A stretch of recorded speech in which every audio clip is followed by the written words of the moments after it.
Hi everyone, Dan Gunner from Insane Forensics. Welcome back to Tech Talk Tuesday, where every week we try to give something to help your threat hunting and security program. And today what we're going to dive into is the incident response process. And specifically what we're going to look at is the SANS model and the NIST model for incident response. These are two very popular best practice models. So hopping straight in, so NIST 800.61 defines the Computer Security Incident Handling Guide. And inside this guide, NIST outlines things like policy, plan, and procedure creation, team structure for incident response, how to handle incidents, and then coordination and information sharing. The portion we're going to dive into today, the portion that contains the incident response model, is that third portion, how to handle incidents. So let's hop right in. So incident response lifecycle, this is what's defined in the NIST publication. It's a 4-phase process. Each phase leads into another, right? So you start in preparation. From preparation, right? This is preparations where you're getting ready for something to happen. You're strengthening things up. You're making sure you're ready. From preparation, eventually something's going to happen. That gets you to detection and analysis, right? You're figuring out, hey, something just happened. This is kind of the scope of what happened. This is what I know so far. As detection and analysis plays out, and as you're confident that you understand the full scope of the incident, you're then going to hop over to containment, eradication, and recovery, right? That's where you begin to isolate the activity, clean it up, and get business back to normal. What you'll notice here is this process isn't always sequential. So you have arrows from that red box pointing back to the yellow box of detection and analysis. Sometimes when you're doing incident response, you're not going to be correct the first time when it comes to detection and analysis. And so it's important to realize that with this model, it's kind of built under that assumption that, hey, in life, we're not always going to be right the first time as we're doing that. And if so, we're just going to jump back to detection and analysis, right? Again, figure out that full scope, go back to containment. And then once you are convinced and once you're sure that your incident's thoroughly cleaned up and that you've recovered from it, then you're going to move into the post-incident activity, into that blue box, right? In post-incident activity, that arms you with lessons learned, and you find yourself back in that preparation stage where you're waiting for that next incident to happen. We're going to dive into each of these stages a bit more after we outline and learn about what the SANS model is. But for the NIST model, this was a quick overview of what it is. So for SANS, the SANS model is affectionately known as PICERL. It's a 6-phase model. Each of those 6 phases, it's called PICERL because it's the first letter of each of those 6 phases. When you're talking, P is for preparation, identification, containment, eradication, recovery, and lessons learned. What you'll notice here is, it's very similar in wording to actually that 4-phase model. Just here, SANS splits containment, eradication, and recovery out. But other than that, really the purpose and importance of each step is very similar. So again, very minor differences between the two. Most of it's notational. But if you look under the hood at the intent is the same between the two models. Both models start with preparation, right? And something that's important to talk about with preparation is that people, process, and technology all matter, right? You cannot just buy a single tool and have it be that silver bullet for all of your incident response woes. And in fact, if you don't think about all 3 of these, or if you just do well at 2 of 3, you're not going to operate at the efficiency that you potentially need to deal with a really sophisticated incident. And we'll talk about why a bit here, right? So prior to an incident, you have to have the right analysis tools, right? You have to have tools that can handle the data from your environment to handle the details of whatever incident you're handling. You also have to have the people that know how to use the tools, right? The people have to be trained on that tool, right? And then you need the process, right, for it to work, right? Can the people actually use the tools in the right part of your environment, right? Do they need things like domain admin creds for a certain subnet, right? Do they need to coordinate saying, hey, this incident response tool actually generates a bunch of data, right? or this tool requires a bunch of virtual CPU cores on a virtual machine for me to actually run it, right? You have to understand both the technical and human-driven requirements for the tool. That's what goes into the quote-unquote right tool, right? They have to know how to use them. And finally, right, when you're talking about preparation, right, and specifically for incident response, your team needs to know who and where they'll be involved, right? So we talked a minute ago about someone potentially needing to run the tool, them needing domain admin rights, right? You want to make sure that if certain creds, if certain permissions are needed, if certain access is needed, this might be physical or electronic access, right? You need to make sure those teams are involved, right? If executives want to be waking up at 2 a.m. for certain incidences, which can happen, particularly when critical business operations are threatened, you want to make sure that your incident response process is tuned to only wake up that executive at 2 a.m. when it's the right time, right? Because otherwise, life's going to be rough after that, right? But the team needs to know who and where they're involved here. It's really, really important.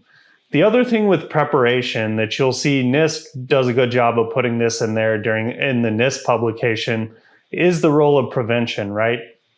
So NIST specifically talks about things like environment and risk assessments. They talk about improving network and host posture. They talk about training. These are all security controls that do function for prevention, but they also help your incident response process, right? Because you can take something like network and host posture, and if you're adding tools for that, those are now data sources that could potentially help you during an incident response case. Same with training, right? Training can help team members know where they do come in and the skills that do help there.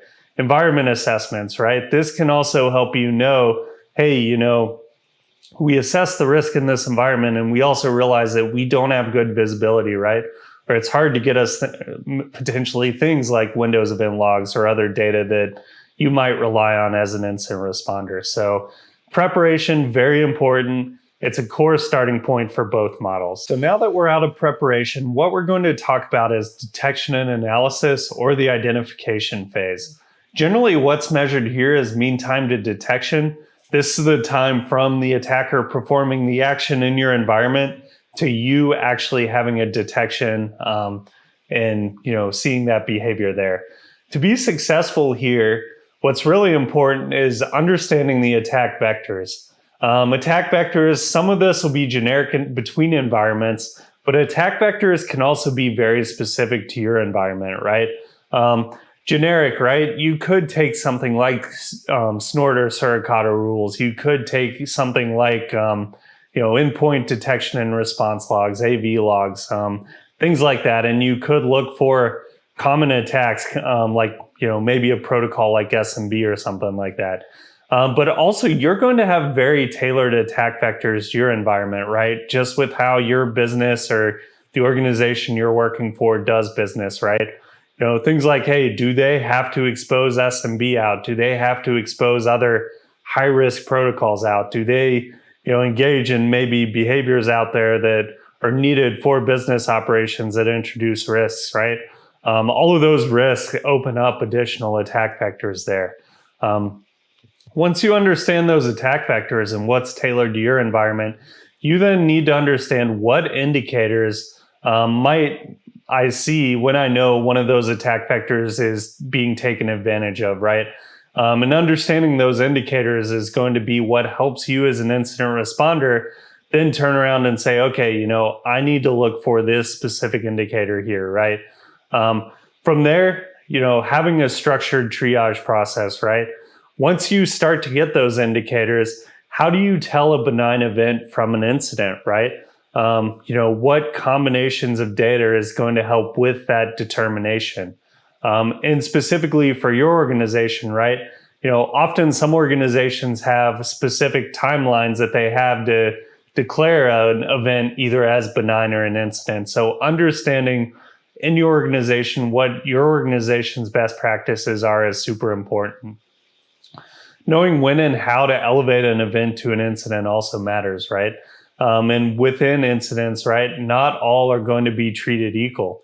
If you have someone that has root access to a domain controller, that might be more important than someone just, unsuccessfully brute forcing from outside your environment, right? Both are bad, but active domain admin on your domain controller would be far worse in the immediate sense in that incident. But again, detection and analysis, what's going to get you to the next phase at the end is understanding, hey, how do I elevate this once I know it's bad? So once we get out of detection and analysis, we're going to move into containment or eradication and recovery.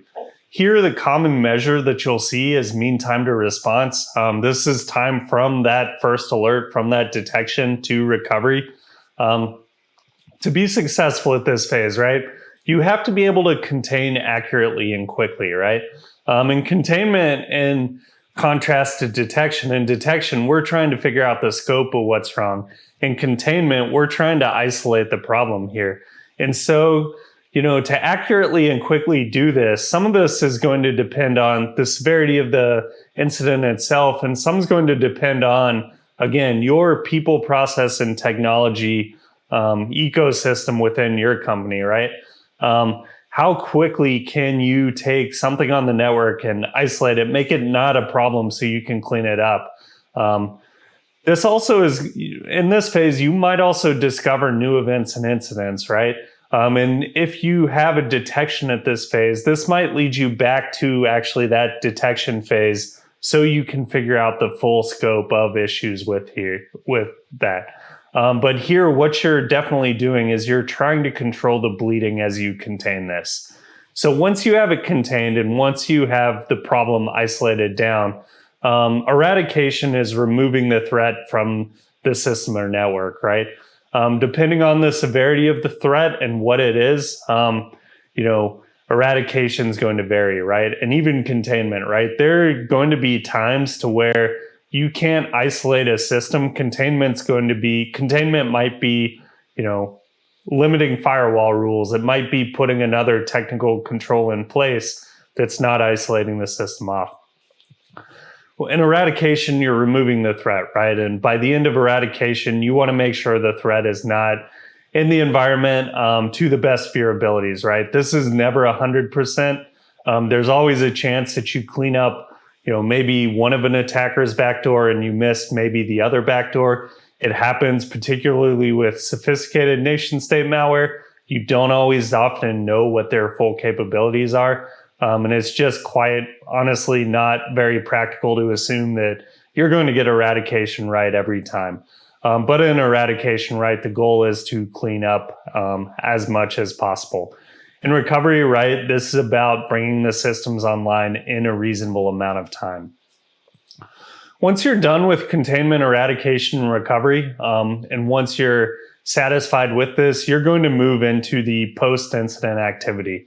A lot of this is lessons learned, but another really important one to note here, often when you move into post-incident activity, this actually might involve also still monitoring for behaviors, right? So in case our containment, eradication, and recovery didn't completely remove this step, when we get to lessons learned in post-incident activity, there might be technical controls we put in place to make sure that, hey, yeah, this behavior, definitely was taken care of. We definitely kicked the attacker out of our environment, at least to the best of our knowledge.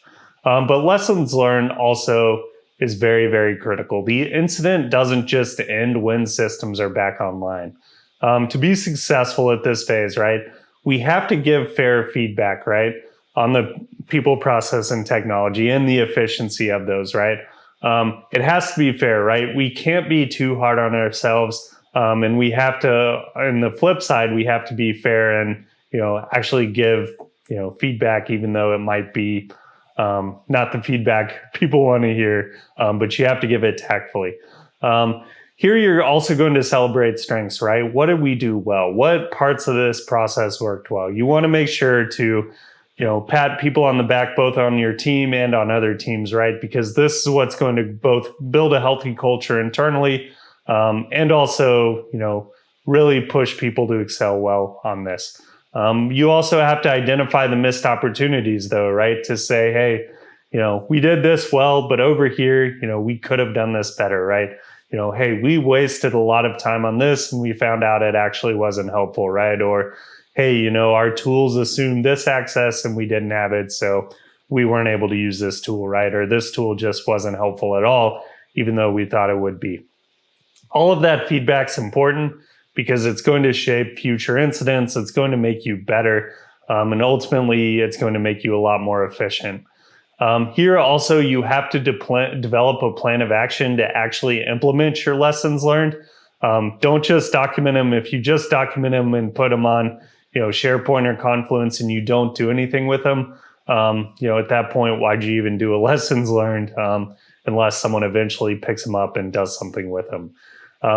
You need to include all relevant internal and external parties. So if you're using an incident response retainer, if you have another company you're working with, if your business operations rely on other parties, you need to make sure they're also included in this, and especially if they're key to your incident response process.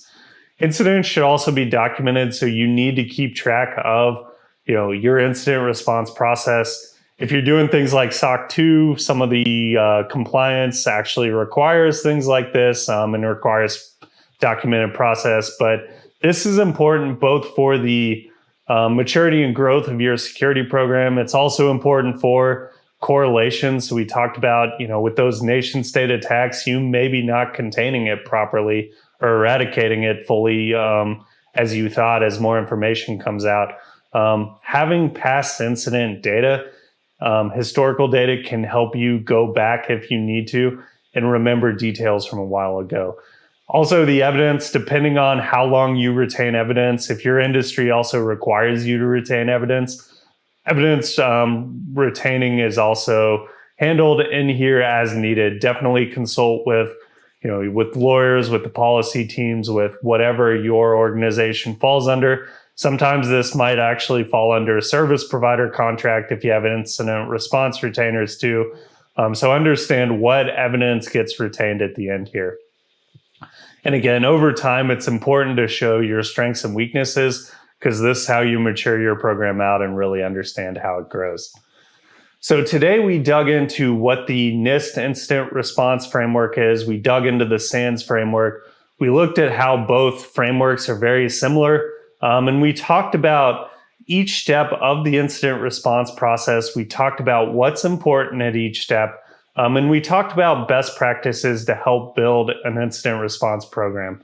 So thanks for joining in this week. We hope to see you back next week.